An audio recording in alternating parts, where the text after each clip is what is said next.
प्यारी जी के सामने राधा राधा नाम कीर्तन करके नाच रहे हैं, कुछ बार से नहीं कर रहे, ऑफिस में बैठे बैठे हो रहा है। आप इस उपासना को समझिए, उपासना भाव का क्षेत्र है। भावोत्सवेन भजताम रस काम धेनुम तम राधिका चरण रेणु महामिस्मरामि। भाव के आप खुद परिणाम देखेंगे। प्रगट सेवा और भाव की सेवा में बहुत बड़ा अंतर है। प्रगट सेवा हम कर रहे हैं, मन हमारा कहीं और है, लेकिन जब हम भाव सेवा करते हैं तो मन को लगना ही होता है, क्योंकि बिना मन के वो सेवा होगी नहीं। उसका नाम ही मानसिक सेवा है। 5 मिनट 24 घंटे में प्रत्येक शरीरधारी को मानसिक सेवा करनी चाहिए। क्या जाता है, अपने घर के जो ठाकुर है उन्हीं पर भाव करके मानसिक सेवा कीजिए। राधा पादाब्ज सेवा न्याय स्पृहा, परिणाम क्या आया? कोई इच्छा ही नहीं रहेगी, अपनी कोई इच्छा नहीं रहेगी। प्रभु मानसिक सेवा को बहुत जल्दी स्वीकार करते हैं।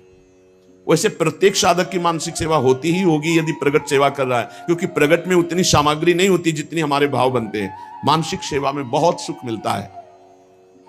जहां कोई अच्छी वस्तु, अच्छा फूल, अच्छा पत्र देखा, तत्काल सेवा शुरू हो गई। ये तो श्री जी के लायक है।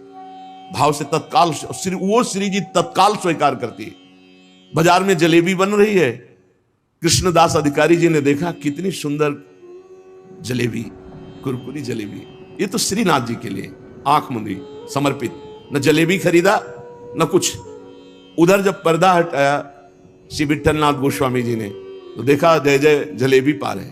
उनका जय जय, यहां तो जलेबी बनी नहीं और बाजार का आप पाते नहीं, फिर ये कैसे?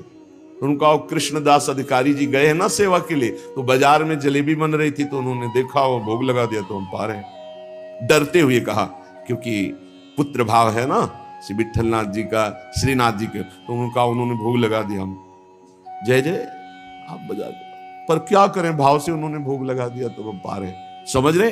भाव से वहां खरीदा भी नहीं, केवल भाव बन गया और श्रीनाथ जी महाराज पा रहे हैं। ऐसे हमारी श्री जी हैं, हमारे लालजू हैं। कोई भी सेवा कर सकते हो, बिना पैसा की सेवा, बिना किसी के सहयोग की सेवा, और ये सेवा जरूर श्री जी स्वीकार करती है। राधा पादाम्बुजा दन्यत स्वप्ने पी च न जानती, ये है खास बात। श्री राधा चरणारविंद के बिना स्वप्न में भी किसी का आश्रय नहीं होना चाहिए। अगर स्वप्न भी आवे और कोई भय आवे, तो उसमें राधा चरणारविंद का ही आश्रय जागृत हो, तो जानो तुम्हारा जीवन धन्य हो गया। जागृत स्वप्न सुषुप्ति स्फुरत में राधा पदाब्ज छटा। चाहे हम जागृत में हो या स्वप्न में हो या सुषुप्ति में हो, हम राधा चरणारविंद की ठसक में अन्य आश्रय ना आ जाए। राधा पादाम्बुजा दन्यत